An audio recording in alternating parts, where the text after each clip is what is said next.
धम्मो वत्तु सहावो खम्मादिभावो यदस्विहो धम्मो ऋणत्वं च धम्मो जीवाणं रक्षणं धम्मो मन्त्रिमूलागं वाक्यं पूजामूलं जिनपदं ध्यानमूलं निजात्मना गुरुमूलं मोक्षपदं गुरुमूलं मोक्षपदं। देवादिदेव 1008 भगवान श्री चंद्र प्रभु स्वामी की जय। देवादिदेव 1008 भगवान श्री नेमिनाथ स्वामी की जय। देवादिदेव 1008 भगवान श्री बाहुबली स्वामी की जय। परम पूजनीय आचार्य परमेष्टि भगवान श्री विशुद्ध सागर जी महामुनिराज की जय। परम पूजनीय मुनि श्री सुप्रभ सागर जी महाराज की जय। परम पूजनीय मुनि श्री प्रणत सागर जी महाराज की जय। समय मिला है उपयोग कर लो, समय मिला है उपयोग कर लो, जीवन मिला है संभाल लो। समय मिला है उपयोग कर लो, जीवन मिला है संभाल लो। संपदा मिली है जोड़ लो, संपदा मिली है जोड़ लो। और आप सबको अपना भविष्य उज्जवल बनाना है तो जीवन को एक बार सम्यक बना लो। आइए चलते हैं वहां पर जहां हमारा जीवन बनता है सम्यक। हम अपने दोनों हाथों को जोड़कर निवेदन करें परम पूज्य मुनि श्री सुप्रभ सागर जी महाराज से कि कुछ ऐसा प्राप्त करवा दो इस जीवन में जो बना दे हमें भी आप्त। कुछ ऐसा प्राप्त करा दो हमें भी जो बना दे हमें भी आप्त। और हम सबका भी भविष्य है भगवान, आप उस भविष्य के लिए सम्यक समाधान कर दो हमारे जीवन का। आप उस भविष्य के लिए सम्यक समाधान कर दो हमारा। तो हम सभी सिद्ध और शुद्ध भक्ति सहित परम पूज्य मुनि श्री प्रणत सागर जी महाराज के श्री चरणों में वंदना नमोस्तु करते हुए निवेदन करते हैं कि वे आज हमें वहां ले चले जहां हमारा जीवन वाकई में सुबह शाम और दोपहर हर समय बन रहा है सम्यक। तो आइए चलते हैं हम हमारे जीवन को बनाने सम्यक। परम पूज्य महाराज श्री से हम सभी उपस्थित मेरी ओर से व सभी शिविरार्थियों की ओर से दोनों हाथों को जोड़कर निवेदन करता हूं महाराज श्री कि आप आज की सम्यक समाधान की श्रृंखला को गति प्रदान करें। नमोस्तु महाराज जी, नमोस्तु महाराज जी, नमोस्तु। नमो हरिहंताणं नमो सिद्धाणं नमो आयरियाणं नमो जायाणं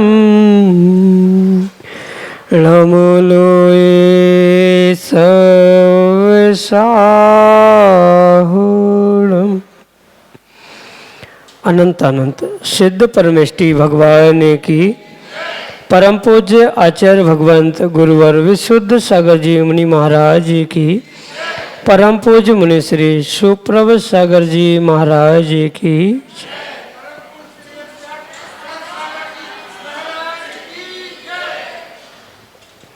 समीचीन विकल्पों का सम्यक समाधान, सम्यक ज्ञान की वह अनुपम विधा जिसके माध्यम से हम अपने मन को निर्विकल्पता की ओर ले जा रहे हैं। और वह वेदा हमें प्राप्त हुई है परम पूज्य आचार्य भगवंत गुरुवर विशुद्ध सागर जी महाराज के मंगल सुभाषित से और परम पूज्य मुनिश्री सुप्रभ सागर जी महाराज की महती अनुकंपा, जो हम प्रतिदिन अपने मन में उठने वाले उन अनेकानेक समीचीन विकल्पों का सम्यक समाधान आगम के परिप्रेक्ष्य में प्राप्त कर रहे हैं। देश के विभिन्न प्रांतों से अनेकानेक समीचीन विकल्प हमें यहाँ प्रतिदिन प्राप्त हो रहे हैं और परम पूज्य मुनिश्री उनका हम सबको सम्यक समाधान प्रदान कर रहे हैं। प्रारंभ करते हैं आज का सम्यक समाधान। और आज का पहला विकल्प मुंबई महाराष्ट्र से गौरव जैन परम पूज्य मुनिश्री के चरणों में बारंबार नमोस्तु निवेदित करते हुए अपना समीचीन विकल्प रख रहे हैं कि महाराज जी, प्रतिदिन सुबह अभिषेक के समय भगवान को पांडुक शिला पर विराजमान करने के पहले हम श्रीकार लिखते हैं, उसका क्या महत्व है, एवं शासन देवी पद्मावती के भी लिखते हैं, तो क्या यह कहाँ तक उचित है? हमारे समीचीन विकल्प का सम्यक समाधान करने की अनुकंपा करें। नमोस्तु महाराज जी, नमोस्तु। ओम नमः सतम। परम पूज आचार्य भगवान गुरुवर विशुद्ध सागर जी महाराज की।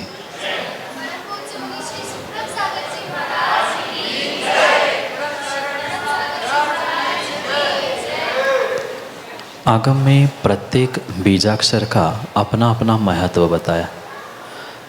जो बीजाक्षर होता है उसका कोई ना कोई अर्थ, कोई ना कोई महत्व अवश्य होता है। ओम जैसे पंचपरमेष्ठी का वाचक है, ऐसे ही यह श्री जो अक्षर है वह उस लक्ष्मी का वाचक है। उस लक्ष्मीदायक श्री बीजाक्षर को उस पांडुक शिला में थाली में इसलिए लिखा जाता है कि वह उस अरिहंत प्रभु का ही प्रतीक है, या अरिहंत प्रभु ने जो अंतरंग बहिरंग लक्ष्मी को प्राप्त कर लिया है, वही एक प्रतीकात्मक बोध करने के लिए श्री बीजाक्षर पर उस भगवान की प्रतिमा को विराजमान किया जाता है। ऐसा स्पष्ट रूप से आगम प्रमाणों से हमें समझना होगा कि यह श्री बीजाक्षर या श्री बीजाक्षर वह लक्ष्मीवाचक है और अरिहंत भगवान ने अंतरंग केवल ज्ञान रूपी लक्ष्मी को प्राप्त कर लिया और बहिरंग रूप से समोशरण, पुष्पवृष्टि आदि आदि रूप, वह सिंहासन आदि रूप उस बहिरंग लक्ष्मी को भी प्राप्त कर लिया।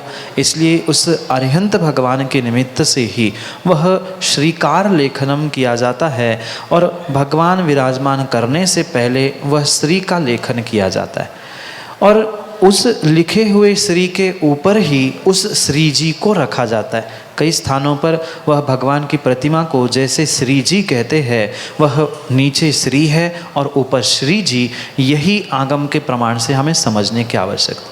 वर्तमान में बहुत सारे जीवों को इन बातों को लेकर विकल्प है कि हम भगवान को श्री बीजाक्षर पे कैसे रखेंगे।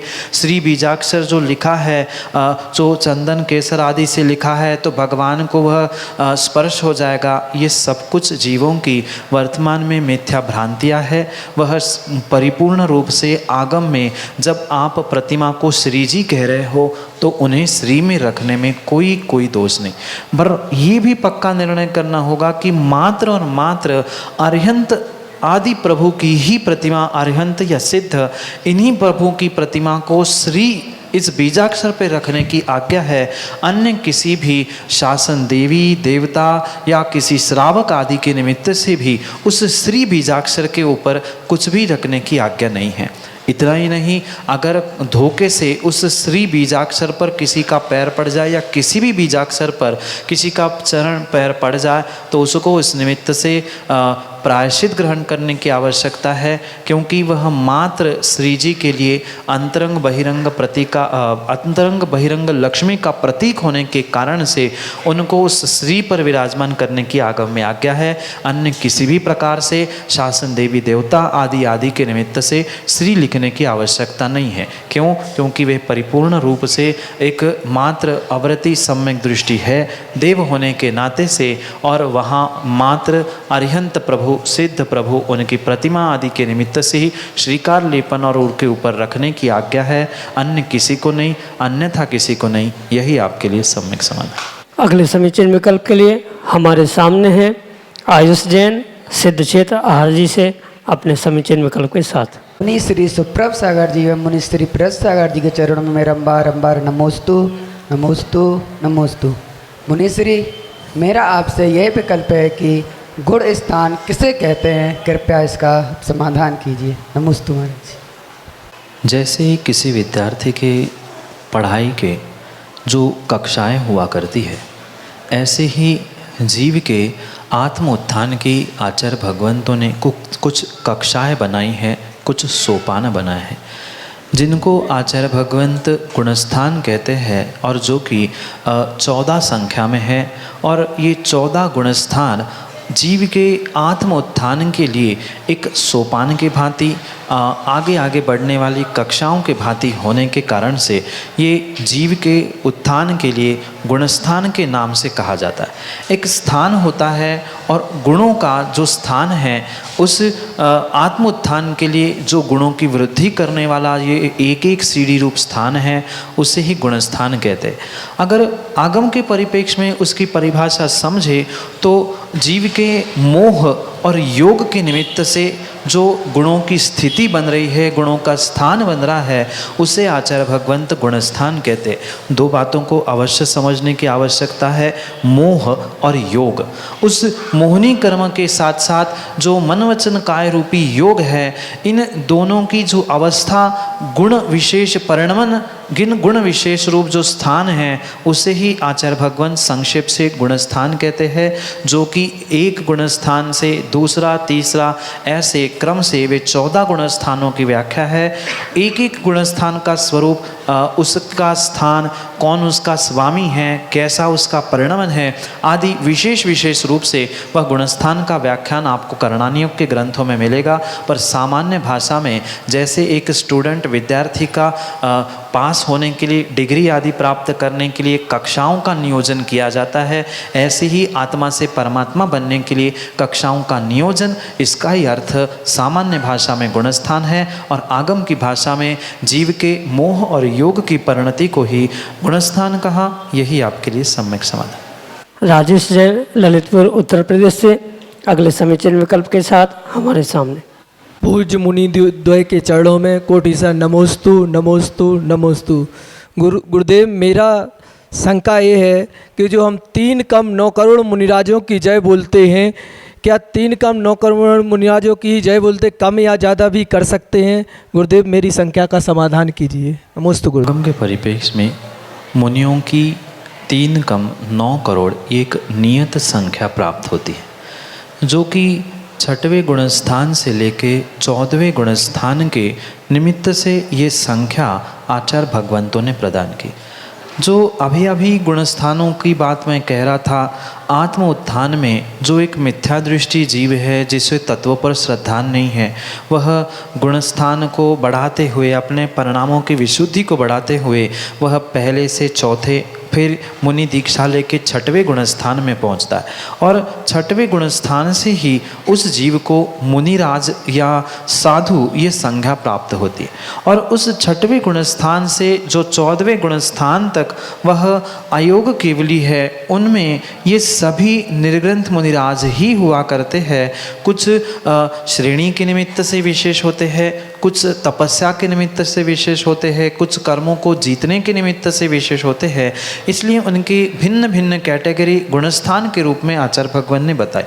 पर ये सब कुछ व्यवस्था उन सच्चे भावलिंगी दिगंबर मुनिराजों के ही निमित्त से होती है। इसलिए सच्चे भावलिंगी दिगंबर मुनिराजों की संख्या 3 कम 9 कोटि कही है और वह ना कम होती है ना ज़्यादा होती है। वो इस प्रकार से होता है, अगर इधर छठवें गुणस्थान में किसी मुनिराज ने प्रवेश किया, दीक्षा के बाद तुरंत पहले 7वां गुणस्थान बना, फिर 7वें में ना रहने के कारण 6वां प्राप्त किया, और जैसे ही वो 6वें 7वें में प्राप्त गुणस्थान को प्राप्त करते हैं, उधर 14वें गुणस्थान से उतने ही समय में जीव मोक्ष को प्राप्त हो जाते।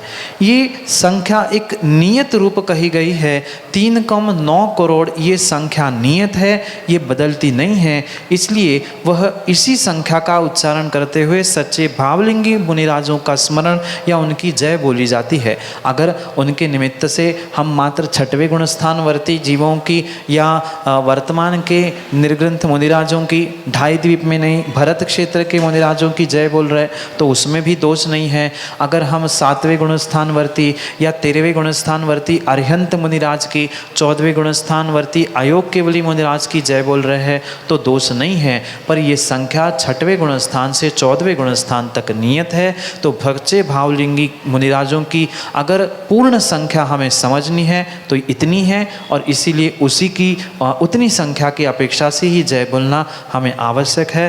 भावलिंगी मुनिराजों की अपेक्षा से यही आपके लिए सम्यक समाधान।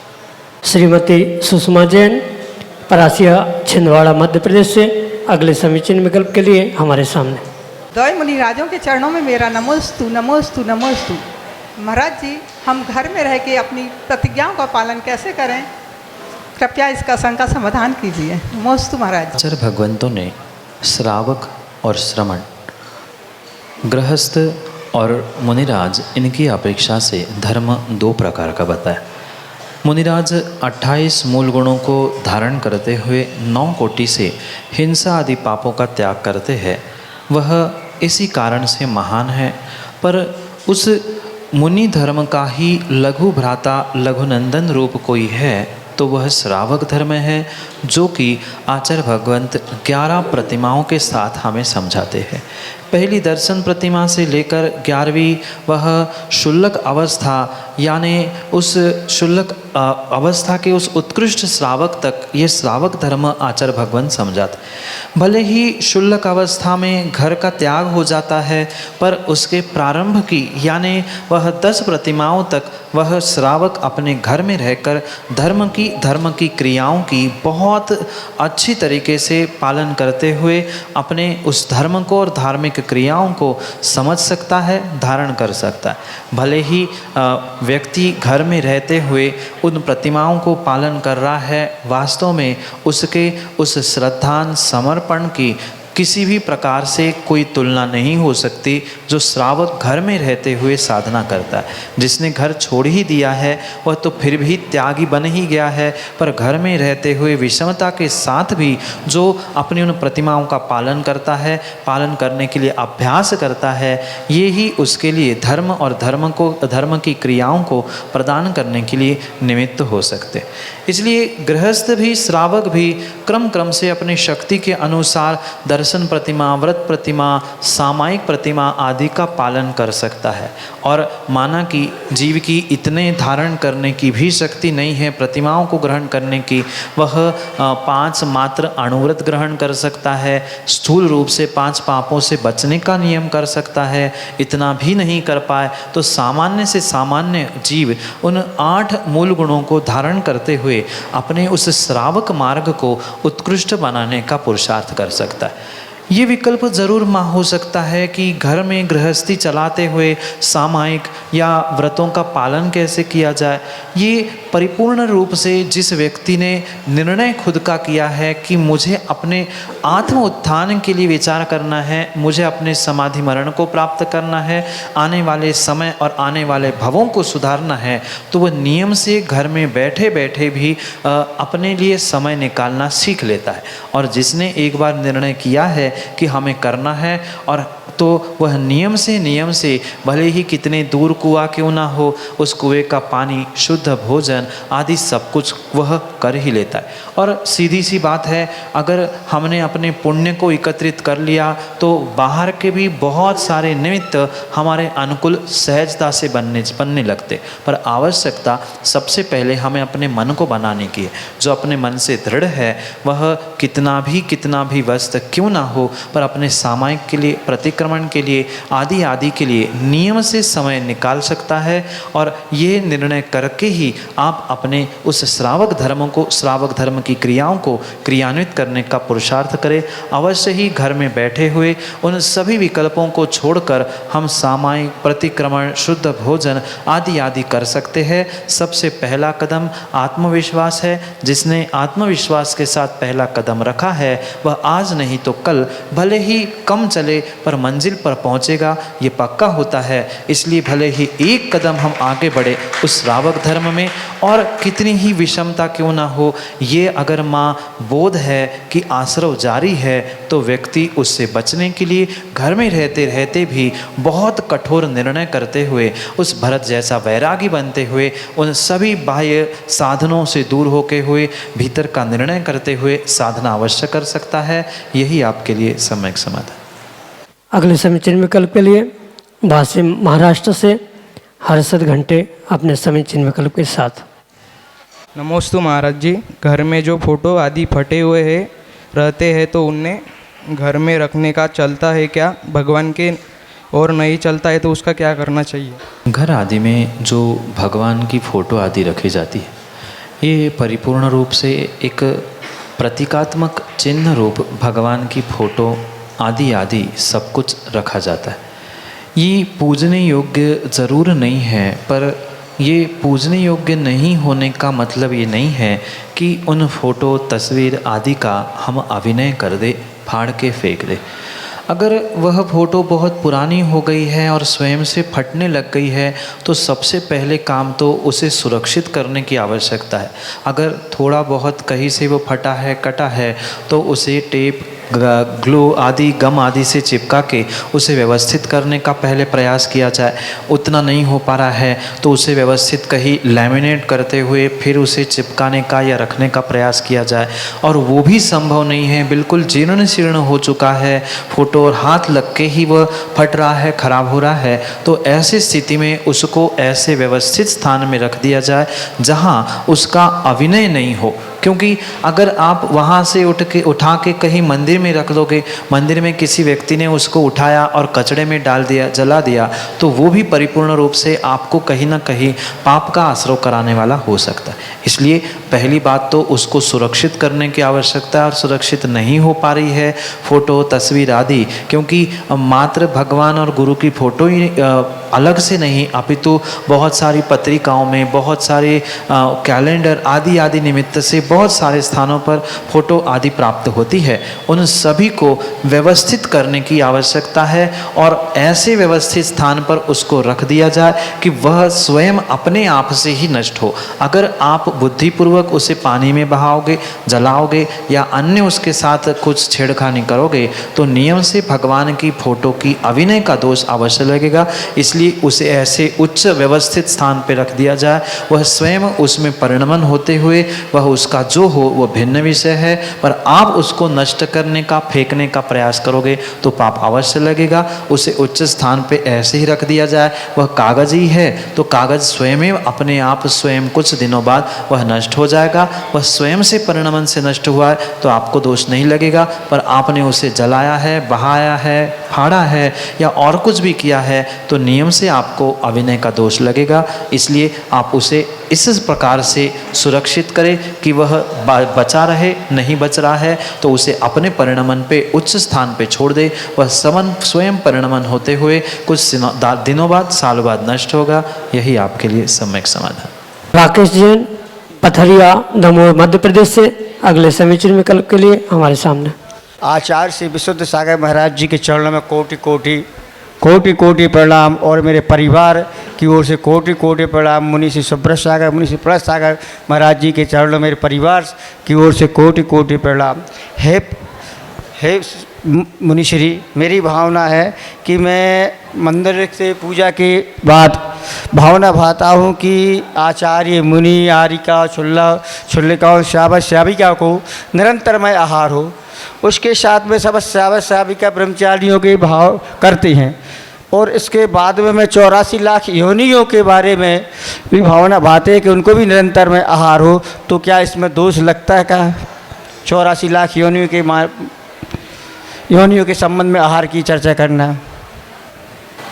ये तो बहुत अच्छी भावना है और उत्कृष्ट से उत्कृष्ट ही कार्य है कि आप जितने भी यहाँ इस भूतल पर ढाई द्वीप में चतुर्विध संघ के घटक है, यानी मुनि, आरिका, श्रावक, श्राविका, उनके निमित्त से जो चतुर्वेद संघ के निमित्त से उनके भोजन आहार आदि के विषय में आपने जो भावना भाई है वह तो उत्कृष्ट है ही, उसमें तो किसी भी प्रकार से दोष है ही नहीं है।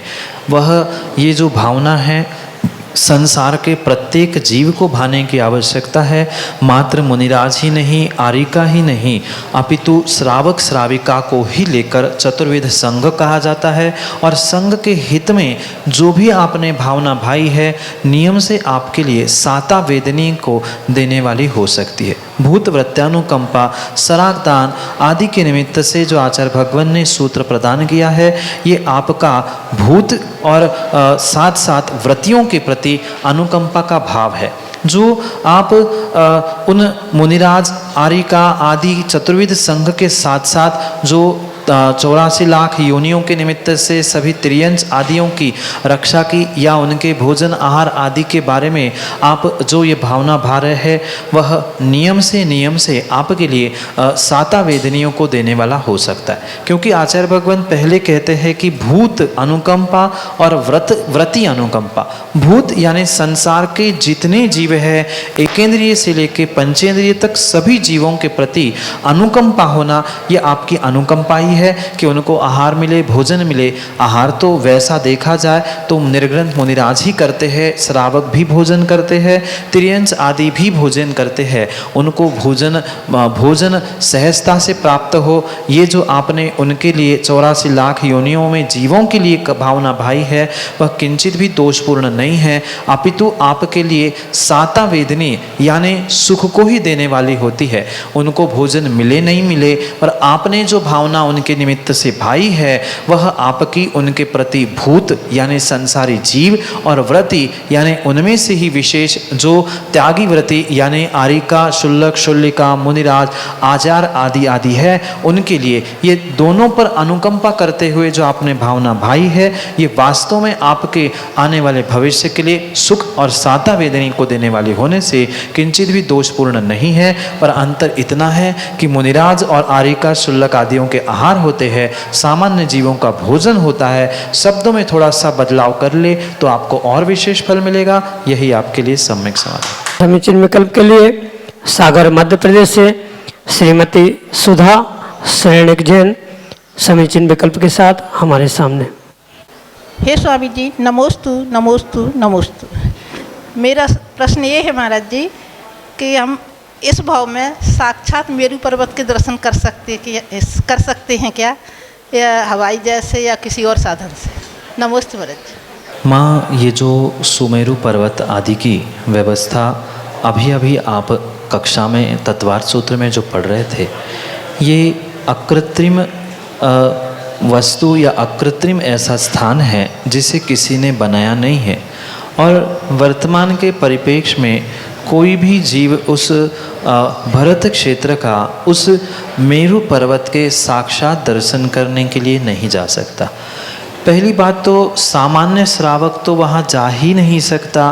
क्वचित कदाचित विदेह क्षेत्र के कोई मुनिराज, क्योंकि वह विदेह क्षेत्र के ही पास होने से वहाँ विदेह क्षेत्र के रिद्धिधारी मुनिराज तो फिर भी वहाँ पहुँच सकते हैं, पर पंचम काल का कोई भी मनुष्य भरत, ऐरावत जैसे क्षेत्रों से वहाँ किसी भी साधनों से नहीं पहुँच सकता। भले ही यहाँ मानुषोत्तर पर्वत की सीमा मनुष्य लोक से जरूर कही है, पर वहाँ के साथ साथ इधर पंचम काल का परिणमन होने के कारण से भरत क्षेत्र का जीव अन्यत्र कहीं भी नहीं पहुँच सकता। चक्रवर्ती जैसा विशेष पुण्यात्मा जीव भी जब भरत क्षेत्र के 6 खंडों से बाहर नहीं जाता है, तो फिर पंचम काल का कोई जीव कैसे किसी साधनों से जा सकता है। जैसे कि आपने विमान की बात की है, ये विमान जो भी उड़ते हैं उनका एक नियत स्थान है, उनकी एक नियत कक्षा है, उसके बाहर विमान आदि जाते हैं तो अधिकांश आपने सुना होगा कुछ विमान लौटे नहीं हैं, कुछ वहीं पे गायब हो गए। ये जब सब कुछ इस आगम के परिप्रेक्ष्य में हमें समझने की आवश्यकता है। विमान होते हैं, विमान उड़ते भी है, पर विमान वहाँ तक जाने की शक्ति नहीं रखता जहाँ पर वह जम्बू द्वीप के मध्य में जो मेरू पर्वत है वहाँ तक किसी भी प्रकार से कोई भी विमान मनुष्य वर्तमान में जा ही नहीं सकता। ये जो कुछ भी हम देख सकते हैं, समझ सकते हैं, परिपूर्ण रूप से आगम प्रमाण से ही इन बातों को समझना होगा, क्योंकि हम पंचम काल में जन्मे हैं और पंचम काल में जन्मने वाले का इतना तीव्र पुण्य उदय नहीं है कि ऐसे उन अकृत्रिम जिनबिंबों के दर्शन आदि करने के लिए वह मेरू पर्वत आदि तक पहुंच पाए। परिपूर्ण रूप से उसे समझने के लिए हमारे लिए एक ही प्रमाण है जिसका नाम है आगम। आगम के परोक्ष प्रमाण से ही हम उन मेरू या अन्य विदेह आदि आदि की व्यवस्था समझ सकते हैं। भरत क्षेत्र में भी वर्तमान का मनुष्य प्रत्येक स्थान पर नहीं पहुंच सकता। जो भी है वह वर्तमान का ही नियत स्थान है, उसके बाहर विमान यान किसी से नहीं जा सकता। यही आपके लिए सम्यक समाधान। जी हाँ, अभी हम सभी लाभान्वित हो रहे थे परम पूज्य मुनिराज श्री के सानिध्य में और हमारी जीवन को बना रहे थे सम्यक। एक बात, यदि आपके मन में कोई विकल्प है तो आप वह विकल्प यहाँ तक पहुँचा सकते हैं। विकल्प पहुँचाने के लिए आपको आपके चलायन यंत्र यानी मोबाइल फ़ोन के द्वारा या तो आप टेक्स्ट मैसेज के द्वारा यानी संदेश के द्वारा या फिर अपनी आवाज़ में मतलब ऑडियो मैसेज के द्वारा यहाँ तक भेज सकते हैं। भेजने के लिए आप नंबर नोट कर लीजिए, मैं आपको वह नंबर बता रहा हूँ 8707548811। और एक विशेष बात ध्यान देकर सुने। परम पूज्य मुनिराज श्री सुप्रभ सागर जी महाराज के सानिध्य में जो सम्यक समाधान होता है उसको आप प्रत्यक्षीकरण करके भी लाभ ले, और यदि नहीं ले सकते हैं तो घर बैठे संध्याकालीन 4 बजे पारस चैनल के माध्यम से आप देख सकते हैं। और जिनवाणी चैनल पर भी परम पूज्य मुनिश्री के प्रवचन प्रतिदिन आ रहे हैं, जरूर इसे भी देखें। टाइम 7:40 PM यानी 7:40। जय जिनेंद्र।